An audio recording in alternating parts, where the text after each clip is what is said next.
दोस्तों, आज की खबर मैं चाहता हूँ आप बहुत ध्यान से देखें और पूरी देखें ताकि आपको पूरी कहानी बिल्कुल साफ हो जाए। आगे जो मैं बोलने वाला हूँ उसको आप बहुत गंभीरता से सुनिएगा। मैं दैनिक भास्कर की इस खबर को वर्ड टू वर्ड पढ़ने वाला हूँ। मैं खुद से एक भी शब्द जोड़ घटाकर नहीं बताने वाला। बस आपसे रिक्वेस्ट है कि इस वीडियो को पूरा देखिएगा। महाराजगंज से 5 किलोमीटर दूर बेड़वा गांव की एक सड़क पर हमें 2 युवक मिले। हमने जानना चाहा कि क्या वो भी हिंसा में शामिल थे। शुरू में तो उन्होंने इनकार किया, लेकिन काफ़ी देर बातचीत हुई तो उन्होंने उपद्रव को सिलसिलेवार तरीके से बताया। युवक सबूरी मिश्रा ने कहा, कल यानी 14 अक्टूबर को हम लोग महाराजगंज में थे। रिपोर्टर ने सवाल किया, तुम लोगों ने फूंका था? इस पर युवक कहता है, हाँ और क्या। गाड़ियाँ जल गई, दुकानें जल गईं, कई महंगी गाड़ियाँ फूंक दी गईं। कई बंदे एक साथ गए थे। जरूरी नहीं है कि हम ही फूकेंगे, जिसका नंबर आ जाएगा वही फूंक देगा। दूसरे युवक प्रेम मिश्रा ने कहा कि कुछ लोगों ने गद्दारी कर दी, नहीं तो पूरा महाराजगंज फूंक दिया जाता, खत्म हो जाता। पुलिस वालों ने टाइम दिया था 2 घंटे। इस पर पहले युवक ने कहा कि तभी तो सारे पुलिस वाले हट गए थे। दोनों युवक जिस उपद्रव की बात कर रहे हैं वो 14 अक्टूबर को हुआ था। उस दिन राम गोपाल मिश्रा की शव यात्रा निकाली गई। आसपास के गांव से सैकड़ों की संख्या में लोग शामिल हुए थे। इस दौरान महाराजगंज में विशेष वर्ग के घरों को और दुकानों पर धावा बोल दिया गया। यहीं पर हीरो बाइक की एक एजेंसी में आग लगा दी गई। उसमें 25 से 30 गाड़ियां जलकर खत्म हो गई, राख हो गईं। ये एजेंसी अरुण शुक्ला के नाम पर थी, लेकिन इसमें पैसा सिराज का लगा हुआ था। भीड़ में शामिल लोगों को यह बात पहले से पता थी। इसके बगल में लखनऊ सेवा अस्पताल भी फूंक दिया गया। यह भी एक मुस्लिम व्यक्ति का ही था। एनकाउंटर के बाद जब घायल सिराज और तमीम को जिला अस्पताल में भर्ती कराया गया तो वहां भारी फोर्स तैनात की गई। हमारी टीम की मुलाकात हरदी थाना में तैनात रहे एक पुलिस अफसर से हुई। इनकी हम पहचान उजागर नहीं कर सकते। पुलिस अफसर ने विधायक को लेकर बड़ा खुलासा किया। बताया कि विधायक से पूछे बिना आसपास के 4 थानों में 151 जैसे मामूली केस तक एफआईआर दर्ज नहीं की जाती। पुलिस अफसर ने बताया, मुझे सूचना मिली थी कि राम गोपाल मिश्रा की पहले से ही अब्दुल हमीद के परिवार से टसन थी। अब्दुल का बेटा जिसने गोली मारी थी वह बदमाश है। अगर दोनों के विवाद नहीं होता तो राम गोपाल सिर्फ अब्दुल के घर पर ही क्यों झंडा उखाड़ने चढ़ता? वहाँ पर तमाम मुस्लिम घर थे जिनमें हरे झंडे लगे हुए थे।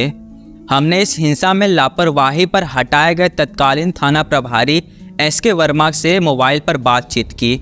उन्होंने बताया, महाराजगंज कस्बे में विसर्जन के लिए 15 से ज़्यादा मूर्तियाँ मौजूद थीं। पूरी यात्रा साधारण चल रही थी। इस घटना यानी 14 अक्टूबर का पूरा विवाद हाथ मिलाकर इशारा करने के बाद शुरू हुआ। घटना वाली छत जहां राम गोपाल की हत्या की गई, वहां से 3 लोगों ने हाथ हिलाया था। इसके बाद विवाद शुरू हुआ।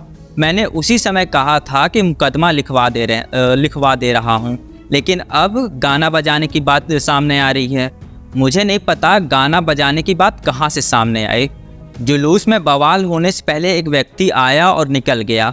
इसके बाद में चीज़ें बिगड़ने लगीं। यह घटना पहले से ही प्लान लग रही है। अचानक से हुई कोई भी घटना इतने लंबे समय तक नहीं चलती है। इससे पहले मैं कई बार देवी पाटन मेले का प्रभारी रह चुका हूँ। हमने महसी से भाजपा विधायक सुधीर सिंह से बात की। सवाल किया कि आपकी मर्जी से थाना में एफआईआर तक दर्ज नहीं होती। क्या उपद्रव की जानकारी आपको मिली थी या आपको जानकारी नहीं थी? इस पर विधायक ने कहा कि महसी पुलिस चौकी की पूरी जिम्मेदारी है। वही सिपाही से हेड मुहर्रिर हो गए और फिर दरोगा हो गए। पूरी जिम्मेदारी थाना प्रभारी और सीओ की है। थाने से 500 मीटर दूर हंगामा होता है, इन्हें पता ही नहीं चलता। घटना शुरू हुई जिसमें विसर्जन में आचार्य संदीप का गाना बज रहा था। उसमें पाकिस्तान मुर्दाबाद की बात कही जा रही थी। क्या पाकिस्तान मुर्दाबाद का नारा लगाना गलत है? पाकिस्तानियों को ही आपत्ति हो सकती है। डीजे की लीड निकाल दी गई। इंस्पेक्टर खड़े थे, चौकी इंचार्ज खड़े थे, उनको ले जाकर बैठा लेते तो बात आगे बढ़ती ही नहीं। हम इस क्षेत्र के पूर्व विधायक और सपा नेता के ओझा से मिलने पहुँचे। ओझा महसी विधानसभा से बसपा के विधायक रह चुके हैं। साल 2022 में समाजवादी पार्टी टिकट से चुनाव लड़ चुके हैं। उन्होंने बताया लड़का उनकी छत पर चढ़कर झंडा उखाड़ रहा था, जिसमें बाद में उसकी हत्या हो गई। यह केवल एक घटना थी। रात 12 बजे डेड बॉडी जिला अस्पताल में थी और भीड़ इकट्ठा हो रही थी। इस बीच जनता ने विधायक सुरेश्वर सिंह को खदेड़ दिया। जब उन्होंने देखा कि विरोध हो रहा है उनके खिलाफ, तो वह दंगाइयों के साथ हो गए। उसके बाद कुछ गांव में ऐसी घटनाओं को अंजाम दिया गया।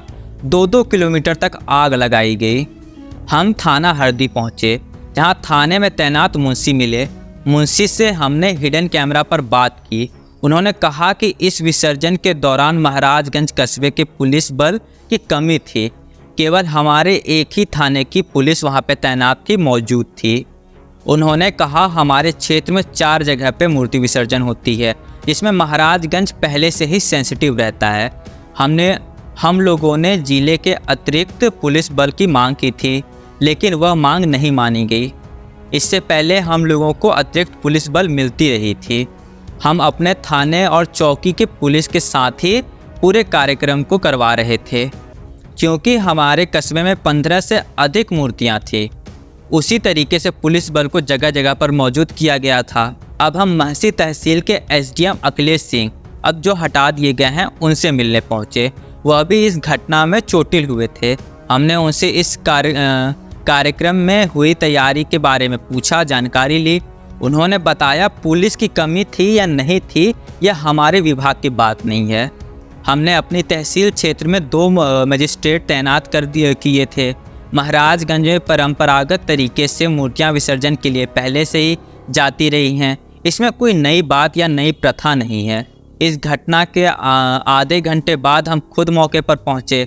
अपराधी अब्दुल हमीद के परिवार में 4 लाइसेंसी असले थे।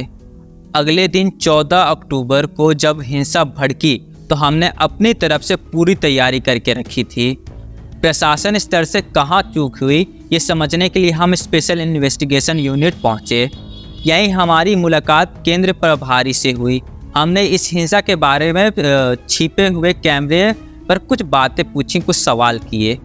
उन्होंने कहा 13 अक्टूबर को महाराजगंज में हुई घटना रोकी जा सकती थी अगर मौके पर पर्याप्त पुलिस बल होती, लेकिन वहां पर वह नहीं था। राम गोपाल मिश्रा की हत्या के बाद क्षेत्र में तनाव की स्थिति बढ़ने लगी। अगले दिन 14 अक्टूबर को उसकी डेड बॉडी गांव पहुंची। लोग उसको लेकर तहसील तक पहुंच गए थे। साफ तौर पे पुलिस की लापरवाही नज़र आती है और कहीं ना कहीं लोकल इंटेलिजेंस का फेलियर है। इस पूरे मामले को लेकर एसपी वृंदा शुक्ला से बात की गई। उन्होंने माना कि पर्याप्त पुलिस बल मौके पर मौजूद नहीं थी, लेकिन इस बात से साफ इनकार किया कि पुलिसकर्मियों ने उपद्रवियों को किसी तरह से हिंसा करने की छूट दी थी। उन्होंने कहा कि हिंसा करने वालों के खिलाफ कार्रवाई हुई है, अभी जांच चल रही है। जो भी घटना में शामिल पाया जाएगा उसके खिलाफ कार्रवाई की जाएगी। इस मुद्दे पर अखिलेश यादव ने अपना बयान दिया है। मैं उनका बयान आपको पढ़कर सुना देना चाहता हूं। अखिलेश यादव अपने एक्स अकाउंट पर लिखते हैं, धिक्कार है ऐसी भाजपाई राजनीति और सत्ता की भाजपाई भूख पर, जो सियासत के लिए देश के भाईचारे के बीच में दंगा कराने की साजिश करती है। बहराइच हिंसा के मामले में हर दिन नए खुलासे हो रहे हैं, जिसमें भाजपा मुंह दिखाने लायक नहीं रही। भाजपा के विधायक भाजपाइयों पर ही साजिश का एफआईआर कर रहे हैं और दंगई छुपे कैमरे के सामने सच उगल रहे हैं। भाजपा के जो भी थोड़े बहुत समर्थक और वोटर बचे हैं, अब तो वो भी भाजपा के षड्यंत्र और हिंसक रूप को देखकर शर्मिंदा हैं। भाजपा ने अपने समर्थकों की भावनाओं को गुमराह करके उनका इस्तेमाल अपनी सत्ता को बचाए बनाए रखने के लिए किया। सच तो ये है कि भाजपा ही अपने लोगों के खिलाफ षड्यंत्र कर रही है। भाजपा भाजपाइयों से दंगे करवा के उन्हें ही फंसा दे रही है। तभी तो भाजपा का विधायक भाजपाइयों के खिलाफ ही रिपोर्ट लिखवा रहा है। अगर ये बात सच है ना दोस्तों, तो आप समझ नहीं सकते हैं कि ये कितनी चिंताजनक बात है।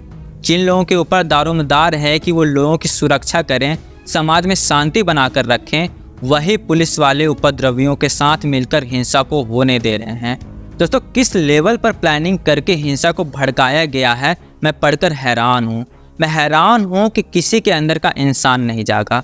जिस समाज में उनके खुद के बच्चे, उनका परिवार रहता है, उसी समाज में आग लगाकर ये लोग सोच रहे हैं कि आग उनके घरों तक नहीं आएगी। दोस्तों उत्तर प्रदेश के पूर्व डीजीपी सुलखान सिंह का ये बयान आपको सुनना चाहिए। पूर्व डीजीपी सुलखान सिंह कहते हैं उत्तर प्रदेश पुलिस बहुत दबाव में है, निष्पक्ष कार्रवाई नहीं कर पा रही है, दंगाइयों पर कार्रवाई करने पर उन्हें सस्पेंड कर दिया जाता है। आप इसकी गंभीरता को समझ रहे हैं दोस्तों। उत्तर प्रदेश के पूर्व डीजीपी खुलासा कर रहे हैं कि उत्तर प्रदेश सरकार में दंगाइयों पर कार्रवाई करने पर उन्हें सस्पेंड किया जाता है।